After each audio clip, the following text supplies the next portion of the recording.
जिस मोह में बंधकर जीव चिन्मात्र स्वरूप आत्मतत्व के प्रति गहन प्रेमवश ब्राह्मण आदि वर्णों के कर्तव्य, ब्रह्मचर्य आदि आश्रमों के आचार, अपने शरीर तथा शरीर से संबंधित सुख दुख और धनादि समस्त विषयों को भी भूल जाता है, वही मोह वास्तव में कार्य कारणातीत परमात्म स्वरूप परम पद है।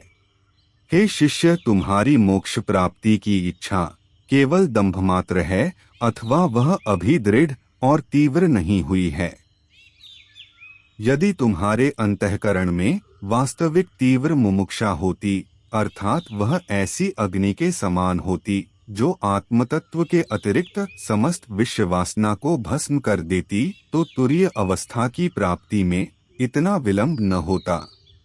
हे विश्वात्मन, इस संपूर्ण जगत को अपने स्वरूप में लीन कर लो। मैं जैसे ही ऐसा कहता हूँ वैसे ही यह संपूर्ण दृश्य जगत लीन हुआ सा प्रतीत होता है, फिर इसका कोई पृथक अस्तित्व स्थिर नहीं दिखाई देता। अर्थात जगत की उत्पत्ति और लय दोनों ही चैतन्य स्वरूप आत्मा के अधीन हैं।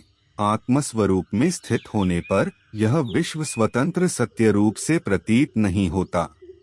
लक्ष्य अत्यंत सूक्ष्म अथवा दृष्टि से ओझल होने पर भी कुशल धनुर्धर उस पर निरंतर असंख्य बाण चलाता रहता है, क्योंकि किसी समय दैव संयोग से अर्थात पूर्व संचित उपयुक्त कर्मफल के परिपक्व और फलोन्मुख होने पर उन बाणों में से कोई एक बाण भी लक्ष्य का भेदन कर देता है।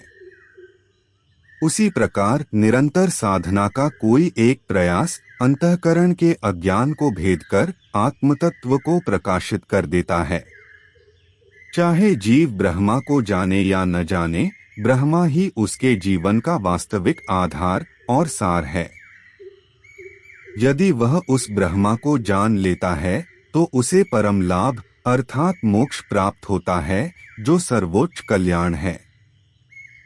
और यदि वह उसे नहीं जानता तो अज्ञान के कारण उसे जन्म मृत्यु के चक्र का महान भय तथा संसार के बंधन और दुखों का सामना करना पड़ता है।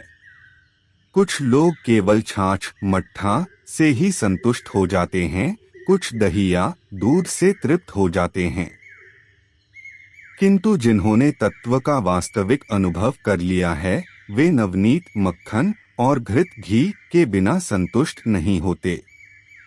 अर्थात परम सत्य के अनिर्वचनीय अवर्णनीय आनंद के सामने संसार के सभी भोग तुच्छ प्रतीत होते हैं।